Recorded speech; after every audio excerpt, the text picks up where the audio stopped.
Hey everybody, it's Stevie B, and I'm here with day 10 recap.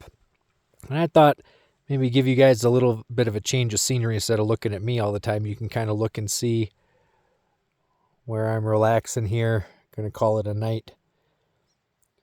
Looks like a little, maybe some weather coming in there. It's a good thing I set things up ahead of time.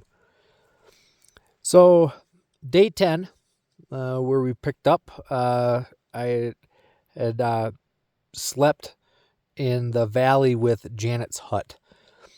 So next morning, got up, had a great night's sleep, got a pretty good start, and started trucking on up towards Searle Pass. It's a just over 12,000 foot pass, but I had already, I'd slept at like over 10,000, so the elevation gain wasn't too bad based on the mileage. It wasn't that steep, and the trail was in pretty good shape. So I come around this little corner and I see, there's a sign that, the little trail that goes off to Janet's hut. And I look at this place and it is fantastic. It's like a lodge out in the middle of nowhere. You have to hike to it. You can't, there's no road, there's no path other than a footpath.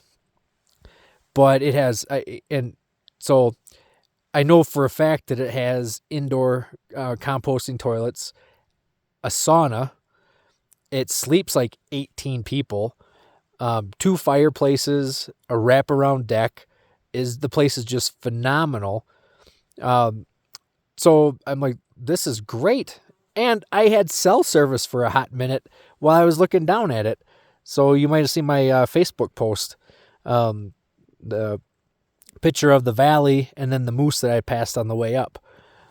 So I get up to this Searle Pass and I stop to take a breather, and there is a mountain biker coming up behind me. So he gets up there and he stops to take a break too. He's the caretaker for this place. He says once every 10 days he rides his bike up and just kind of does some maintenance stuff, make sure it's clean, all this.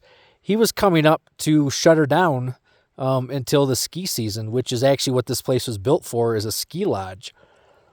So they open for like backpackers and hikers July 4th, and they're only open until Labor Day or the weekend after in this year. And then they shut down until Thanksgiving week, and then he said they gets really busy.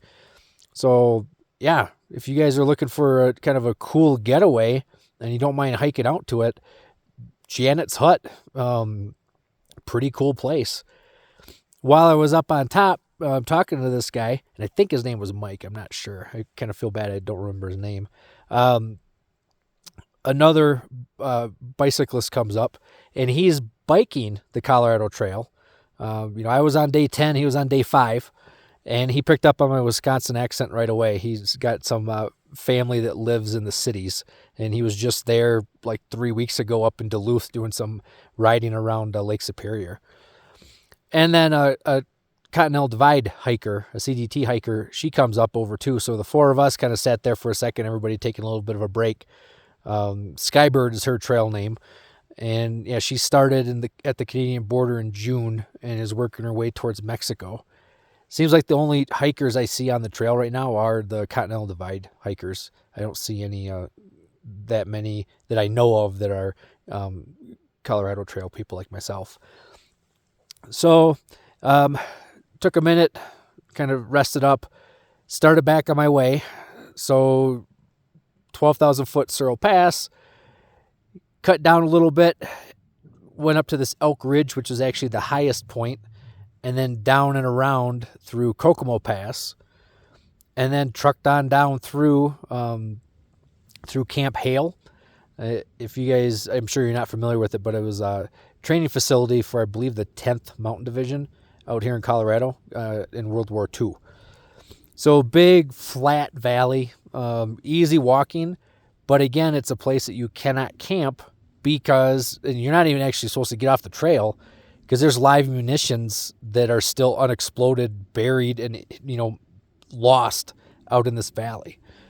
So again, it became a pretty long day having to truck through up and over these two passes and then all the way through Camp Hale to the point where I could actually camp again. Got to the point where it was getting really dark, and I just did another little cowboy camp on the tarp, which worked out fine. It was gorgeous. The moon's getting to be full, So it was fantastic. Another good day, another productive day, almost 16 miles. And that's where we'll call it a day. Have a good night.